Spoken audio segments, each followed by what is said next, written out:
conversamos um pouco sobre a gênese do profeta Jonas, né? Nós descobrimos aí quem foi aí sua mãe, não pelo nome, porque a escritura não declara, né? Nós descobrimos a mãe dele, nós descobrimos quem é o rabino dele, né?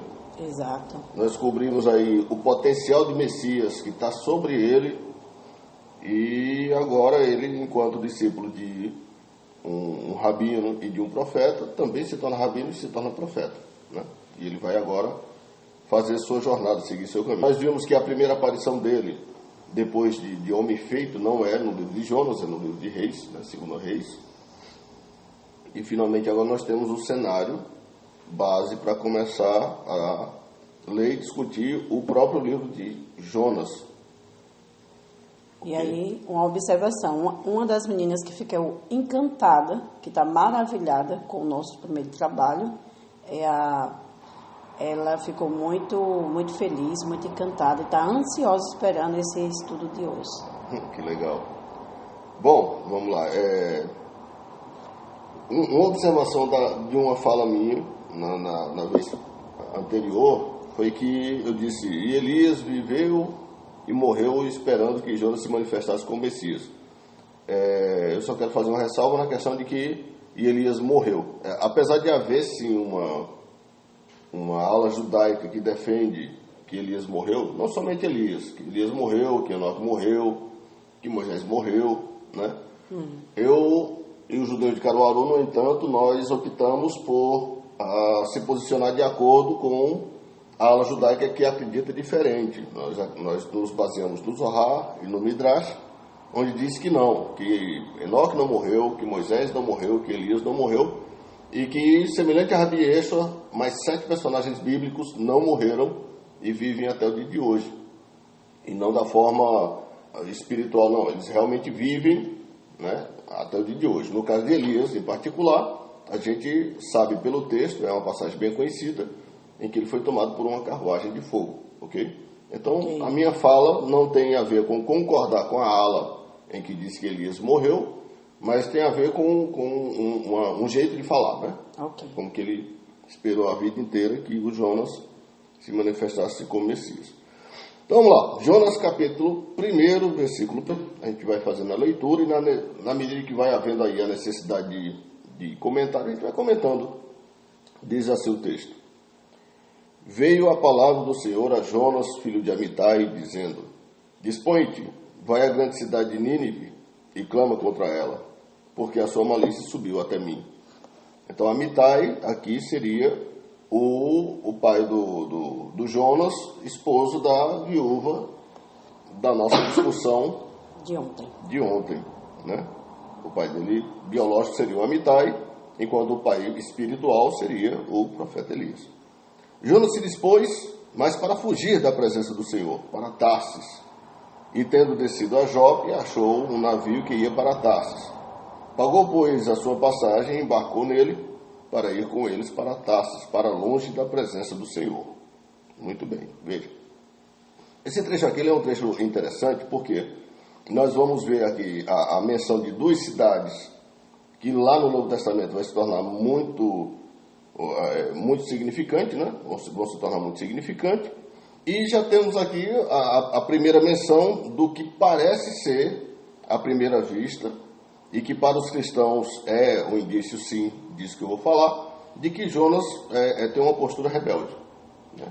Deus disse, vá para a direita, e ele foi para a esquerda.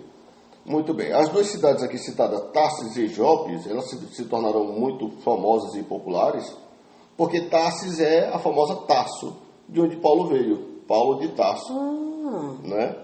E Jope é a cidade do Quefa, do Pedro, onde tem até o dia de hoje lá a casa da sogra de Pedro, onde as pessoas peregrinam de ano em ano em Jerusalém e aproveitam, passam em Jope e comem o famoso peixe de São Pedro, que nada mais é do que uma tilápia, que por causa do contexto cultural... É uma tilápia. Não, mas mesmo lá é uma lá tilápia. Também? É uma tilápia. Que bom. Né? É uma tilápia. Aí como você está comendo lá e tem toda aquela carga cultural, aí acaba sendo uma tilápia, vamos dizer assim, consagrada, né, abençoada por Deus através da história, né? Mas é uma tilápia no final das contas. Então aí já temos 2 personagens importantes do Novo Testamento. Sim, mencionado no texto, Tarsis e Jobe. E aí então veja o quão antigos são as menções do Novo Testamento, né? Exatamente, Então, que é isso que a gente trabalha, tipo, não tem nada novo, né? Isso, perfeitamente, né? Muito bem. E aí o texto traz outra coisa enigmática ali, veja. O texto diz assim, que o Senhor, ele disse para o Jonas, né? Dispõe-te, vai à grande cidade de Nínive e clama contra ela, porque a sua malícia subiu até mim. E o texto continua dizendo agora no versículo 3, né? Jonas se dispôs, mas para fugir da presença do Senhor. Ora, se Deus é onipresente, como eu posso sair da presença de alguém que está em todo lugar? É difícil. Né? Não é possível, não é que é difícil, não é possível. Então, se não é possível, como foi que Jonas conseguiu fazer isso? Como foi? Né? Muito bem, veja. A gente tem que, então, pensar da seguinte forma. Nós estudamos o nosso Peshat, 2 momentos em que a presença divina ela se concentra num ponto para a destruição. O primeiro momento foi lá em Gênesis, se eu não estiver enganado, capítulo 11. E aí eu vou arriscar, como eu não estou lendo, né? Estou citando de cabeça, capítulo 10 ou 11. É aquele momento ali da Torre de Babel, né? Uhum. Ali na Torre de Babel, o que estava acontecendo? Havia se passado poucas gerações depois do dilúvio, né? A história do dilúvio estava bem fresquinha, a natureza ainda dava traços da destruição provocada pelo dilúvio, e os filhos de Noé, que geraram filhos e os filhos dos filhos, tinham medo de que outro dilúvio acontecesse e varresse a terra novamente. Então eles vão ter uma ideia. Só alguém chega no meio deles e diz assim, nos juntemos e vamos construir uma torre que chega até os céus para que façamos um nome sobre a terra e não venhamos nos dispersar. Essa é a ideia primeira deles.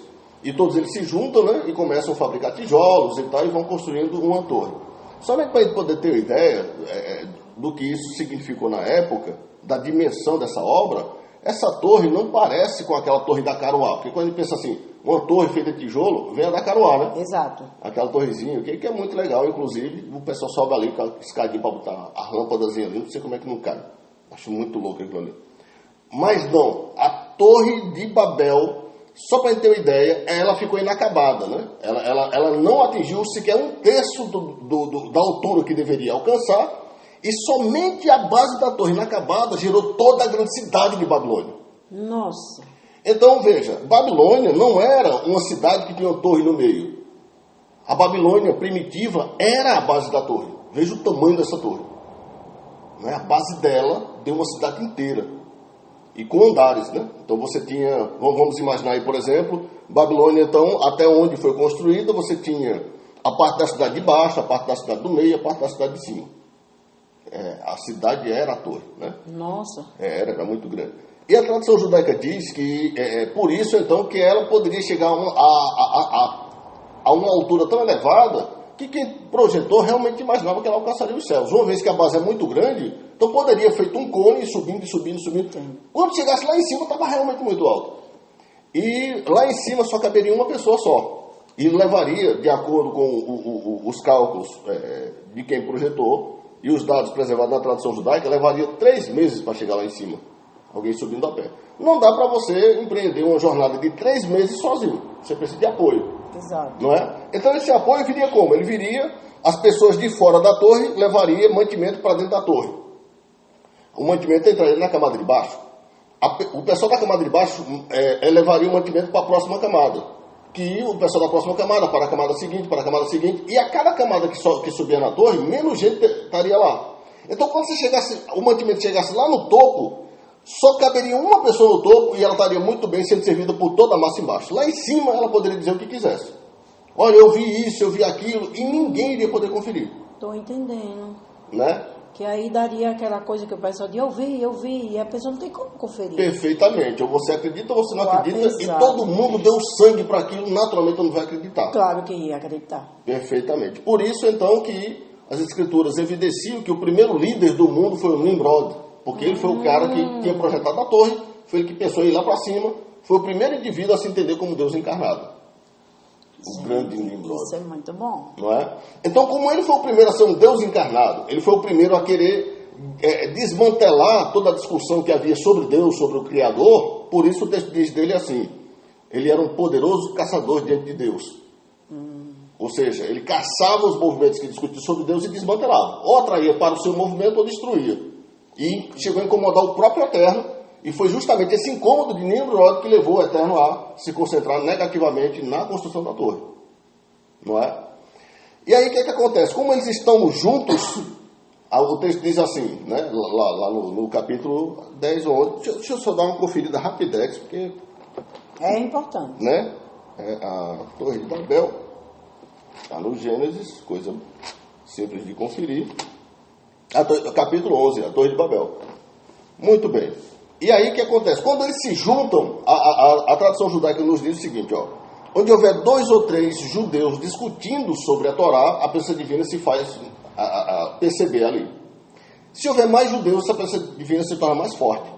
E ali você tinha praticamente todo mundo. Então a presença divina se concentrou de tal forma que puxou a energia divina para baixo. Por isso o texto diz assim: desçamos. Mas Deus não desce, né? Porque Deus está em todo lugar. O que quer dizer com desçamos? É ele concentrar-se num ponto só. Entendo. Como eles estavam unidos, então isso atrai a presença divina inevitavelmente. Seja para bem ou para mal. Se as pessoas se unem, seja para bem ou para mal, a presença divina se faz concentrada ali. Quando as pessoas se juntam para o mal, então a presença divina se concentra, julga eles e atrai a destruição. A destruição começa vindo. E no caso para a geração da Torre de Babel, a destruição foi a falta de comunicação. Eles começaram a falar e o outro não entendia. O que causou a dispersão, e essa dispersão originou 70 idiomas originais, dos quais derivou todos os idiomas e dialetos que temos hoje. Não é? Nossa. Só para a gente poder ter uma ideia um pouco mais sobre esse assunto, não é o foco, mas só para a gente poder ter uma ideia. Quando a Torá foi revelada no Sinai, o Eterno ordenou para Moshe que a Torá fosse um legado de toda a humanidade. Então Moshe pegou a Torá em hebraico e traduziu-a para 70 idiomas. Mas os povos não preservaram suas versões, só os judeus que preservaram. E lá em Atos 2, Atos Apóstolos 2, no fenômeno que o cristão gosta muito de falar sobre o Pentecostes, de novo ocorreu uma tentativa da Torá ir para todas as nações, porque lá os discípulos falaram todas as línguas do mundo naquele instante. Então, se me permite, haveria a possibilidade de encontrarmos a Torá escrita em outro idioma? Hoje mais não, né? Mas os povos antigos guardam em seus rituais traços parecidos com a Torá, porque um dia todos eles tinham... entendi. Aí vem a lembrança, né? Isso, perfeitamente. Entendi. Né? Isso. Aí por isso você vai estudar as religiões e um traço ou outro lembra a lei de Moisés. Lembra, exato. Perfeitamente, porque um dia a Torá esteve na mão de todos eles, eles que não quiseram. Aí o judeu, por ser amante do que está escrito, ele preservou. Isso. E por ser o povo escolhido por Deus, né? E aí eu acredito que houve esse milagre também da preservação. Perfeitamente, né? Muito bem. Então, só para fechar o conceito, lá no Pentecostes, né? Que o cristão gosta muito de trabalhar, o milagre que ocorreu ali foram homens basicamente analfabetos, instantaneamente falando 70 idiomas, viram poliglotas de uma hora para outra, de 70 idiomas. E a prova no texto é que o texto lá diz assim: e havia judeus de todos os lugares do mundo, medos, partos, gregos, elamitas, e um disse para o outro: não são esses homens galileus? Como, pois, o ouvimos falar na nossa língua de nascimento? Essa foi a surpresa, né? Isso, perfeitamente. Então, eles manifestaram na fala o que Moisés manifestou na escrita. Entendi. A palavra de Deus para 70 idiomas igualmente, ok? Ok. Isso porque a ideia, então, a partir do Sinai e estendendo-se lá para o Pentecostes, é o Eterno agora, pelo livre-arbítrio da humanidade, buscar atraí-los para uma só obra, como lá em Babel, que eles se atraíram e foram dispersos. Né? Então o Eterno nos quer unidos sim, mas para fazer uma obra positiva. Lá em Babel eles se uniram, que estava certo, mas para uma obra negativa, por isso foram dispersos. Aí foram dispersos. Né? E o outro momento onde a presença divina se manifesta para a destruição é Sodoma e Gomorra. Quando o Eterno... Não, na verdade, antes de Babel e antes de Sodoma e Gomorra, você tem o próprio dilúvio, quando o Eterno diz para Noé, né? O fim de toda a carne é chegado perante mim. Porque toda a humanidade passou andar errado, produziu uma vibração, né? Atraiu a presença divina nessa união, mas essa presença divina atrai o castigo porque era para o mal. Então Deus não habita no lugar mal, mas há regras onde a presença divina respeita, e essa regra é a união, ela tem que se fazer presente, mas se você então atrai a presença divina para o mal, ela provoca primeiro a sua própria destruição, né? Então nós temos o dilúvio, a Torre de Babel, e em Sodoma e Gomorra a mesma coisa, né? As duas grandes cidades e as cidades circunvizinhas que elas influenciaram acabaram se unindo ali em um comportamento generalizado degradativo moralmente e atraiu também a presença divina, por causa da união. Exato. Mas essa presença divina que foi atraída, ou seja, Deus foi atraído contra a vontade dele por causa de uma lei que ele mesmo instituiu, e ele não volta atrás nas leis que ele institui, mas aí há essa regra, se é para o mal, no que você atrai Deus para dentro do seu mal, você atrai então a destruição. Aí você sente e lembra daquele versículo, né, em Isaías 45:7, né? Onde Perfeito. o próprio Eterno deixa bem claro que ele manifesta sim para o mal quando é necessário. Perfeitamente, ele que faz o bem e o mal, né? Exatamente. Ele que faz a paz e a guerra, né? Então nós não temos outro Criador, mesmo sendo do mal, não existe. Quer dizer, Tudo vem de Deus. É lógico que, como ele é um ser poderoso por excelência, e tudo está abaixo dele, então, quando o Eterno precisa agir, ele não precisa movimentar-se. Há Exato. sempre uma entidade que ele envia para fazer o seu papel para o bem ou para o mal, né? Exato. Muito bem. Então, Sodoma e Gomorra foi outro momento, e Nínive está nessa mesma pisada Sodoma e Gomorra. A gente vai ver aqui no texto que eles também se reuniram para fazer mal, eles também atraíram a presença divina, e a presença divina se concentrou ali. Por isso agora a gente pode entender quando o texto diz assim: Jonas se dispôs, mas para fugir da presença do Senhor. A presença do Senhor estava lá em Nínive, porque não foi atraído pelo povo? Exatamente. E a presença do Senhor que fez com que Jonas sentisse a necessidade de fugir foi justamente a união, mas a presença divina para o negativo. Isso, perfeitamente. Então isso fez com que Jonas, que era um profeta, sentisse antes e tivesse essa visão e Sair perfeitamente. Saísse de lá. Perfeitamente. O lugar ia ser destruído, né? Muito interessante, Não é? muito bom. Perfeitamente. E aí, naturalmente, quando a presença divina ela se manifesta para a destruição, é porque o povo por si só já é imoral, já é corrupto, já é violento. Então é um lugar muito perigoso para se pisar. Então, É um lugar muito perigoso. Fica aí e nem sempre esse lugar perigoso tem aparência de perigo, né? Não. Porque ali o se dando Nínive era a capital do mundo da época, né? e está bem claro que era uma grande cidade. O que Era. as pessoas fazem na grande cidade? As pessoas se divertem, as pessoas se realizam. Então, Não é? Outro detalhe a ser observado é que o profeta Jonas, que tinha o espírito de Machia sobre si, ele atrai então sobre si o espírito que veio sobre Moisés, que era o espírito do Machia. Assim como por milagre divino a falar 70 idiomas, Jonas também. Uma das provas disso é que Jonas, sendo hebreu, falava hebraico, mas Nínive não. Perfeitamente. Nínive é a capital da Síria, que é outro país, né? então para ele ir lá falar, ele sabia. Perfeitamente, o idioma do país. A gente não percebe isso na leitura simples. Não é? Então, aí a gente já vê outra característica grande aí do profeta Jonas. Agora, é bem verdade que é da natureza dos profetas eles não se importarem muito com a própria vida, né? Eles têm dificuldade em preservar a própria vida por um detalhe simples. Veja, o Moisés, né? Que ele é sempre a medida, né? A base, né? Perfeitamente. Todos os profetas é medido por ele, né? E aí o Moshe Rabbeinu, ele vai atingir um grau espiritual muito elevado. Como ele consegue tudo o que qualquer um sonharia conseguir, então não dá para ir além do Moshe, senão o próprio Messias, né? O próprio Messias, que é além do Moshe. O Moshe reconhece isso, quando está conversando com a sacerdente lá, e o Eterno diz assim: vai ao Egito e tal. Aí o Moshe diz assim: não, Senhor, manda aquele a quem tu has de enviar. Então a tradução judaica, o Zohar, diz que nesse momento Moshe disse: não, faça assim, manda um Messias que é maior do que eu. Então Moshe reconhece que o Messias é maior do que ele. Mas abaixo do Messias não tem ninguém maior do que Moisés. E apesar de tão grande que era Moshe, você vê aí a humildade, né? Sim, né? E aí o que é que acontece? Nesse momento aí, em que o Moshe atinge esse grau máximo, né, da potência humana, o que é que o Moshe quer no final? Conhecer a Deus face a face. Ele quer ver a Deus como ver, não falar somente, né? Porque isso ele já havia um bom tempo, ver. E aí quando ele pede, ele diz assim, Senhor, mostra-me a tua glória. E o Eterno diz assim, ninguém pode ver a Deus e permanecer vivo. Né? Aí a tradição judaica diz que não é possível, dentro dessa matéria, ver a Deus. Né? Não é possível. Assim sendo, já que o último desejo do Moshe era poder ver a Deus, e vivo não dava, o que ele quer agora é morrer. Ai, meu Deus. É o desejo, então, de todo homem elevado é sair daqui. É o desejo de todos eles. E Jonas é um homem elevado, e esse é o desejo dele. Então ele não está indo lá, ele não está fugindo de Nínive por medo de morrer. A gente vai ver que no texto ele vai pedir a própria morte. Né? Ele vai pedir a Deus que o mate. Né?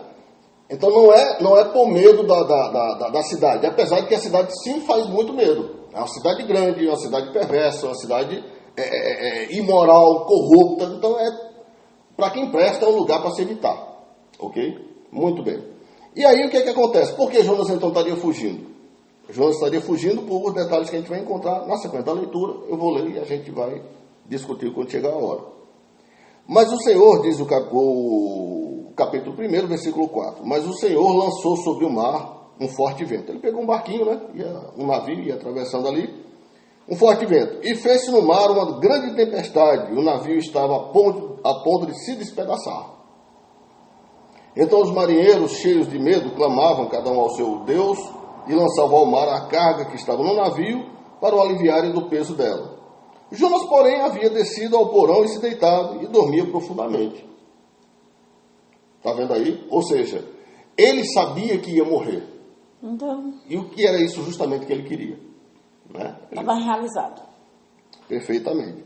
Agora, logicamente que esse desejo da morte do Jonas tem um duplo sentido. Né? Não é só o desejo de todo homem elevado de encontrar-se com Deus finalmente, mas havia um outro propósito. Porque se fosse somente o fato de querer encontrar-se com Deus, bastava ir a Nínive e naturalmente diria para eles umas verdades e o pessoal matava. Exato. Não é? Que não seria um caso isolado. Né? O profeta Isaías foi cerrado ao meio, por exemplo, né?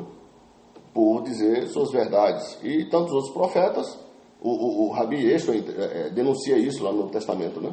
Exato. Muitos profetas foram mortos dessa forma, e o próprio Rabi Yeshua foi morto também dessa forma, né? Por dizer suas verdades. Com a bênção do Eterno foi o único que ressuscitou. Mas como todo o grande profeta, ele também foi morto. Então, Jonas não precisa fazer muito esforço para morrer, bastava ir a Nínive. Né? Por que então ele escolhe querer morrer dentro do navio, indo em direção contrária? Então, esse é o outro motivo oculto ali, além da vontade de se encontrar com Deus finalmente. Né? Vamos ver. Chegou-se aí o mestre do navio e lhe disse: que se passa contigo? Agarrado no sono? Levanta-te, invoca o teu Deus. Talvez assim esse Deus se lembre de nós, para que não pereçamos. E diziam uns aos outros: vinde, lancemos sortes, para que saibamos por causa de quem nos sobreveio este mal. Jonas não deu atenção nenhuma, falou: tudo bem, e continuou dormindo. E o mundo se acabando de água entrando, e balançando para cá, e o pessoal, nada, perdido que estava. E lançaram sortes, e a sorte caiu sobre Jonas, que era a forma antiga de captar a mensagem do divino, do místico, né? Exato. Essas sortes diziam isso.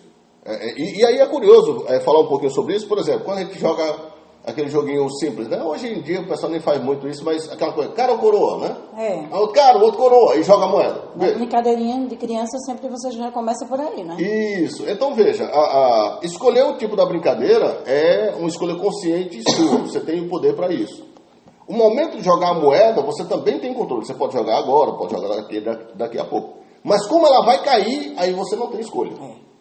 Né? Ela gira, e aos olhos das pessoas sem religião, ao acaso cai e dá cara ou coroa.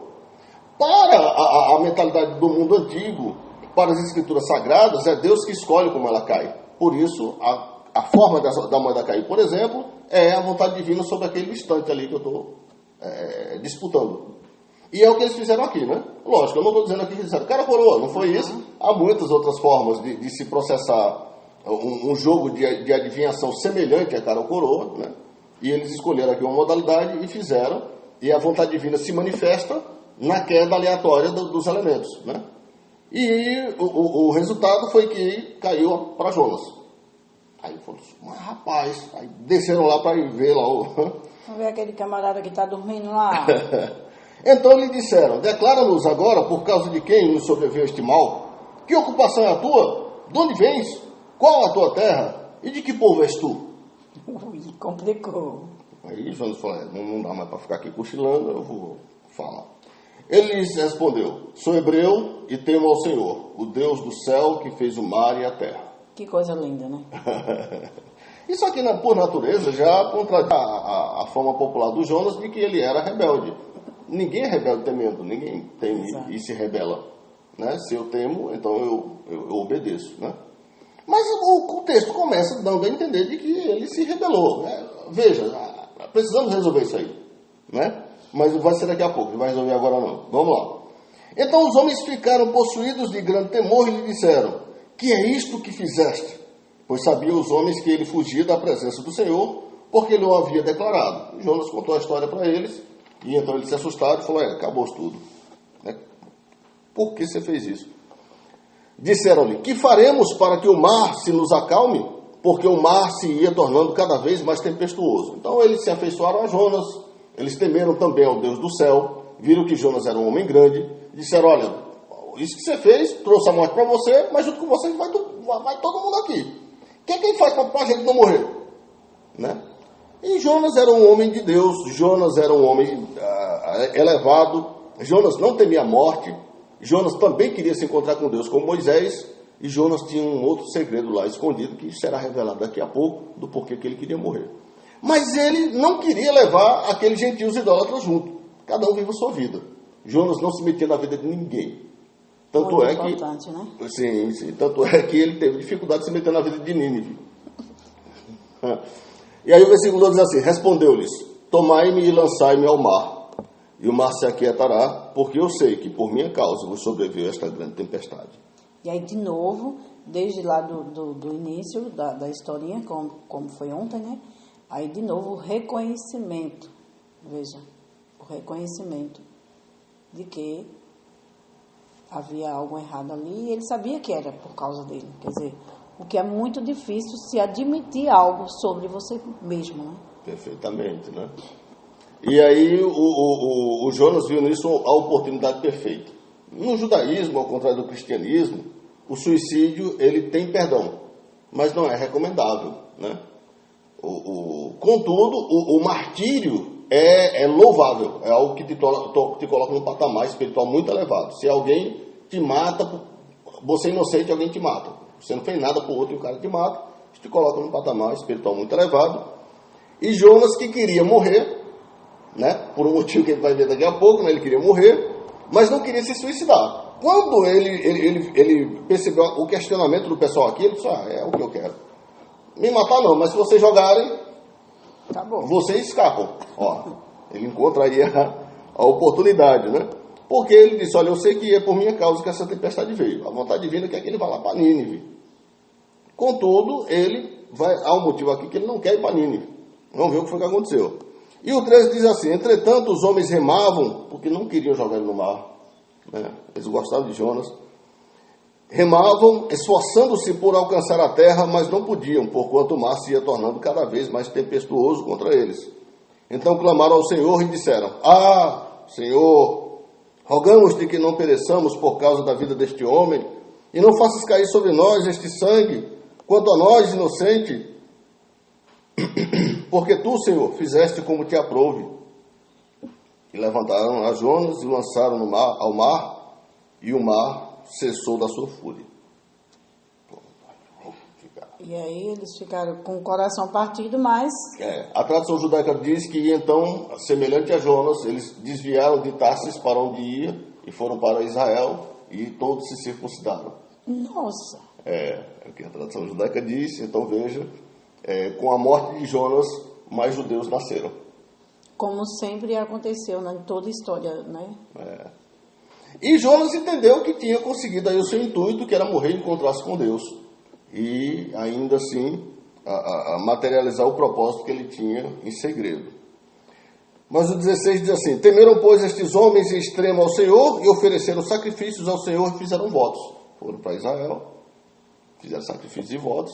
E a tradição judaica diz que parte desse sacrifício não foi só levar cordeiros como a lei judaica. Mas para fazer isso tem que estudar. Eles tiveram que se dedicar, saber como fazer para poder alcançar. Quer dizer, mesmo quando Jonas quis fazer contrário ao que Deus mandou, ele salvou a vida desses homens, né? Era um mestre, né?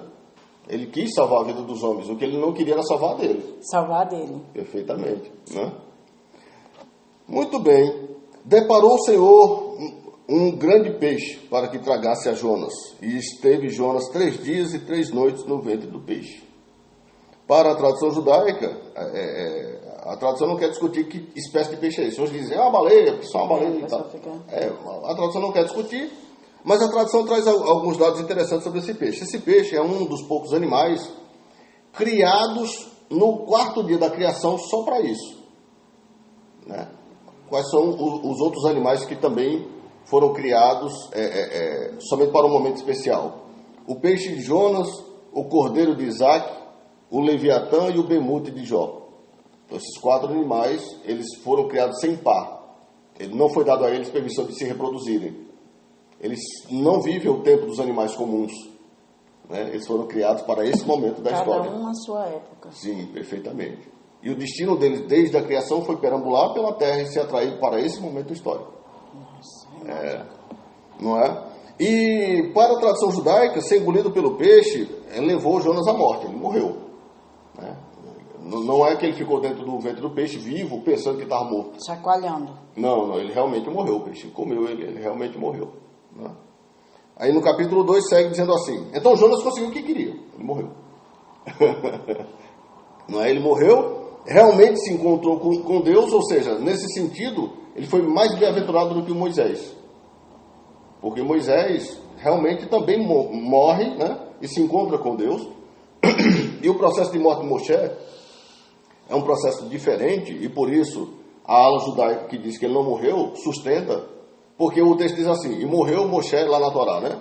Servo do Senhor, e Deus mesmo o sepultou. Deus não sepulta ninguém. Né? Então, se Deus mesmo sepultou, é porque a morte de Moshe não foi como a dos outros homens. Então, Moshe vive. E lá no livro de Judas, há um detalhe sobre esse sepultamento. Né? O Judas diz assim, o apóstolo Judas, né? E erro daí não é o Judas Iscariotes, é o Judas Tadeu, se eu não me engano, que é um dos discípulos de Abiesco. Ele diz assim na cartinha dele: e quando Satanás disputava com Miguel, acho que é Miguel, o corpo do Moisés, né? Então Satanás e Gabriel disputou o corpo de Moisés, né? Essa disputa então deixou Moisés suspenso entre a vida e a morte, e foi assim que ele foi levado para o Gan Eden, né? E essa disputa se deu, segundo o Zohar, da seguinte forma: o Zohar diz assim: quando chegou o momento de Moshe morrer, aí então o Eterno não queria que Moshe fosse levado, como todos os homens, pelo anjo da morte. O anjo da morte, por vir se opor à minha vida, é chamado de Satanás, porque Satanás não é um nome, é um adjetivo. Satanás vem do hebraico Satã, quer dizer opositor. Então quem estava lá não era o diabo, era o anjo da morte, que vem tirar a vida de todo mundo, né? E como chega o momento de Moisés morrer, então o Satã, o anjo da morte, aquele lá do Egito, que matou os primogênitos, vai agora se posicionar para ir lá buscar a vida de Moisés. Aí o Eterno disse: não, Moisés não é um homem comum, você não vai buscá-lo, Miguel vai buscá-lo. Aí o Miguel olha para ele e diz assim: meu Senhor, não me sinto eu digno de ceifar a vida de um homem tão importante. Se o Senhor me permitir, eu gostaria de não ir. Até porque não é a função dele, ele não vai lá para tirar a vida de ninguém. E aí o Eterno falou: então tudo bem, que vá o anjo da morte. Aí ele disse: mas se eu que sou mais elevado do que ele, não me sinto digno, ele é menos, então eu vou. Aí foram os dois. Ai, meu Deus. Aí lá foi onde eles disputaram, e o que se opôs ao anjo da morte foi que ficou com a guarda do corpo de Moisés. Por isso então que ele não morreu, né? Foi uma morte elevada. Mas o Jonas, ele vai ter um privilégio maior no sentido de que ele vai ver Deus com Moisés e volta para ainda trabalhar aqui nessa terra, né? Ele morre e ressuscita. Por isso o Rabi Yeshua lá na frente disse: uma geração má e adúltera me pede um sinal. Nenhum sinal vos será dado, senão o sinal do profeta Jonas. Então, semelhante a Jonas, Rabi Yeshua também encontrou-se com Deus e voltou. Perfeitamente. Interessante. E aí, quando o Rabi Yeshua segue seu trajeto depois da ressurreição, ele vai ficar alguns meses por aqui, completa o seu nível espiritual e transmuta como Enoque. Perfeitamente. Então, como diria a vovó, Jesus foi para o céu com tripa e tudo. E a vovó dizia, tá bom, você é tão santo que vai para o céu com tripa e tudo. Enoque conseguiu, Elias conseguiu, Rabi Yeshua conseguiu, né? E o Jonas não conseguiu ir para o céu com tripa e tudo, mas ele viu a Deus, que era o seu maior desejo, né? É o que coroa a sua vida enquanto profeta, e ressuscita. Então, a importância dele, então, para Rabi Yeshua está nesse morrer e ressuscitar, ok? Ok. Então, no capítulo 2, versículo 1 diz assim, então Jonas, do ventre do peixe, orou ao Senhor, seu Deus, e disse, na minha angústia clamei ao Senhor, e ele me respondeu, do ventre do abismo gritei, e tu me ouvistes a voz, pois me lançaste no profundo, no coração dos mares, e a corrente das águas me cercou, todas as tuas ondas e as tuas vagas passaram por cima de mim. Então eu disse, lançado estou de diante dos teus olhos, tornarei porventura a ver o teu santo templo? As águas me cercaram até a alma, o abismo me rodeou, e as algas se enrolaram na minha cabeça. Desci até aos fundamentos dos montes, desci até a terra, cujos ferrolhos se correram sobre mim para sempre. Contudo, fizeste subir da sepultura a minha vida, ó Senhor meu Deus. Veja que ele ainda está morto dentro do ventre do peixe, e ele entende que subiu. Né? Quando dentro de mim desfalecia a minha alma, eu me lembrei do Senhor, e subiu a ti a minha oração no teu santo templo. Os que se entregam à idolatria vão, abandonam aquele que lhes é misericordioso. Mas com a voz ao agradecimento eu te oferecerei sacrifício, o que votei pagarei. Ao Senhor pertence a salvação. Falou, pois, o Senhor ao peixe, e este vomitou a Jonas na terra.